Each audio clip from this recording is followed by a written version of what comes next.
এখন আমাকে রিয়েল লাইফে একজনের বউয়ের ক্যারেক্টার করতে হবে না, বাসর ঘর করতে হবে? মানে মিডিয়াতে কাজ করতে আসছে দেখে কি আমার কোনো আত্মসম্মান বোধ নাই নাকি? মানে টাকা দিলে সব হয়ে যায় নাকি? আরে ভাই তুই চাচ্ছিস কেন? তোর তো জোর করি না, রিকোয়েস্ট করছি। করলে করবি, না করলে নাই। একটা ছেলে তোর মায়ের জন্য এত কিছু করতেছে আর তুই সামনে অ্যাক্টিং করতে পারবি না? না, পারবো না। আমি আসলে আমার আম্মাকে দিনের পর দিন মিথ্যা বলে যাচ্ছি, শুধুমাত্র আম্মাকে শান্ত করার জন্য। আমি জানি না কতদিন আমার আম্মাকে এভাবে মিথ্যা বলে যেতে হবে। শুধু এতটুকু বুঝতে পারতেছি, আমার এই মিথ্যা কথাগুলো আমার আম্মাকে খুব স্বস্তি দিচ্ছে। আমার আম্মা যদি কখনো বুঝতে পারে না আমি আপনাকে নিয়ে আম্মার কাছে মিথ্যা কথা বলছি, আম্মা না নিতে পারবে না।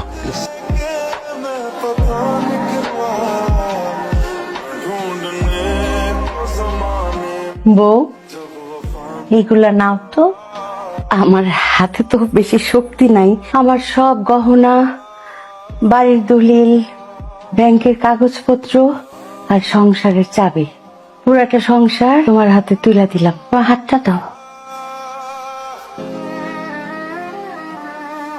আমার মাথা ছুঁয়ে কথা দাও, আমার পলাশকে ছেড়ে কোথাও যাবা না। ও যদি কোনো ভুলও করে ওকে সংশোধন করে নিও, ওকে শুধরাই নিও, কিন্তু আমার পলাশকে একা করে কোথাও যেও না। কথা দাও। Are you okay? ঠিক আছে। আম্মা কোনো পেইন দেয় নাই তো? Thanks for everything. আপনি আমার জন্য যা করছেন আমার তা সারা জীবন মনে থাকবে। চলেন আপনাকে বাসায় নামিয়ে দিয়ে আসি। কালকে পারলে একটু সকাল সকাল চলে এসেন, বিয়ের পর দিন তো। আপনার পেমেন্টটা। আমি আপনার সাথে আসলে কাজটা টাকার জন্যই করতে চাইছিলাম,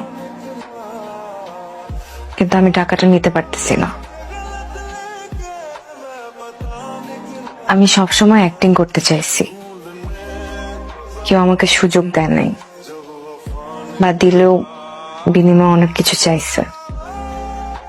যখন রিয়েল লাইফে অ্যাক্টিং করার সুযোগ পেলাম, যেখানে একটা ছেলে তার মায়ের খুশির জন্য এত কিছু করতে পারে, তখন মনে হলো এখানে অ্যাক্টিং করি।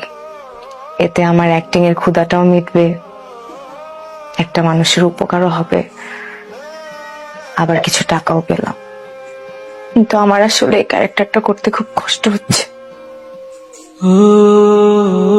রিয়েল লাইফে অ্যাক্টিং করা আর পর্দায় অ্যাক্টিং করার মধ্যে অনেক ডিফারেন্স আছে, এটা আমি আগে বুঝতে পারিনি।